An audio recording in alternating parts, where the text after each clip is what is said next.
नमस्कार दोस्तों, हमारी आज की कहानी का नाम है नजरिया। कामिनी और नारायण जी के दो बेटे हैं।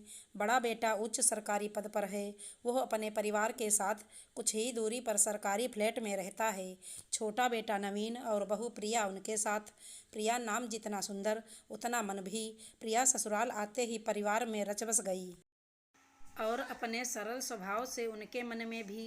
प्रिया और नवीन की शादी को 3 साल हो गए। एक प्यारा बेटा है वंश। प्रिया के पति नवीन का कपड़ों का बिजनेस है। प्रिया जितनी समझदार उतनी ही सुलझी गृहिणी, हर वक्त खुश रहने वाली, सभी की बातों को ध्यान से सुनती और सोच समझकर उत्तर देती। दूसरे के पचड़े में न टांग अड़ाती न गलत सलाह देती। अक्सर प्रिया की पड़ोसनें अपनी शिकायतें लेकर उसके पास आती, क्योंकि वह जानती हैं प्रिया ध्यान से उनकी बात सुनेगी और उचित सलाह देगी। एक दिन पड़ोसन मीनू बड़बड़ाते हुए उसके पास आई। देखो ना प्रिया, सरिता ने बिना मतलब इतना सुना दिया। पहले पता तो कर लेती, अब सॉरी बोलने से क्या फ़ायदा। अरे क्या हुआ? उसका बेटा अपनी गलती से गिर गया और उसकी नाक से खून आ गया। डांट मेरे बेटे को दिया। कोई बात नहीं मीनू, अपनी गलती जानकर सॉरी तो बोला।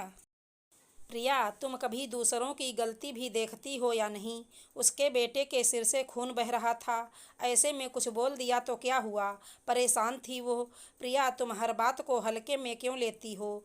तो क्या तेरी तरह गुस्सा करूं? गुस्सा करके क्या हो जाएगा? परेशानी कम हो जाएगी। तू उसकी जगह होती तो तू क्या करती? सोच कर पता नहीं, शायद ऐसे ही गुस्सा होती। तो वह गलत कैसे हो गई? तभी प्रिया की सास आई। हो गई तेरी तसल्ली? जब देखो मेरी बहू को परेशान करने आ जाते हैं। क्या करें आंटी जी, वो समझाती ही इतना अच्छा है। मीनू बोली। नवीन का कपड़ों का बिजनेस कुछ महीनों से ठीक नहीं चल रहा, जिस कारण वह परेशान रहने लगा था। प्रिया उन्हें समझाती, संतावना देती कि सब ठीक हो जाएगा, पर मुनाफा कम होता जा रहा था और चिंता बढ़ती जा रही थी। भैया से मदद के लिए बोला था, उन्होंने भी मना कर दिया है। इतने बड़े पद पर हैं, सैलरी भी ज़्यादा है, मदद नहीं कर सकते। अपनों का क्या फ़ायदा? घर आते ही झल्लाकर नवीन बोला। क्या हुआ नवीन? नारायण जी बोले।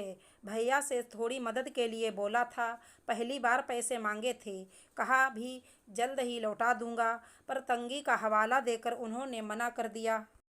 अगर वह मदद कर सकते तो ज़रूर करते। कुछ महीने पहले ही उन्होंने नीता की शादी की है और शादी का खर्च तुम्हें पता है। हमें दूसरों की जगह रहकर भी सोचना चाहिए। हो सकता है मदद करना चाहते हों, पर अभी पैसे ना हों। तुम्हें भी उनकी परेशानी समझनी चाहिए।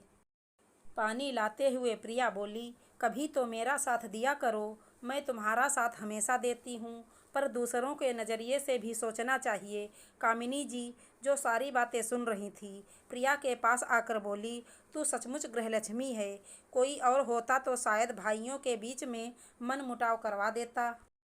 मम्मी जी, मैं वही कह रही हूँ जो मुझे सही लगा। हम अपने को दूसरे की जगह रखकर सोचेंगे तो हमें हमारे प्रश्नों के उत्तर मिल जाएंगे। बिना सोचे समझे किसी को गलत कहना सही नहीं। हमें दूसरे का पक्ष भी समझना चाहिए, तभी हम ठीक से समझ सकते हैं। और हमारी सोच सही है तो हमारा नज़रिया भी सही होगा। नवीन प्रिया की बातों से सहमत नहीं था। भाई के प्रति मन में कड़वाहट लिए बड़बड़ाता हुआ अपने कमरे में चला गया। बात आई गई हो गई, पर नवीन ये बात भूल ना सका। कुछ दिनों बाद बड़े भैया और भाभी घर आए। नवीन, ज़्यादा तो नहीं है, पर ये कुछ रुपए रख ले।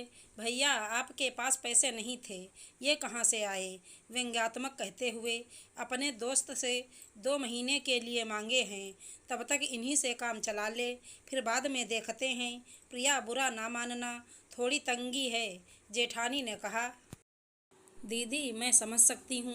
आपने अभी अभी नीता की शादी की है, हाथ तो तंग होगा ही।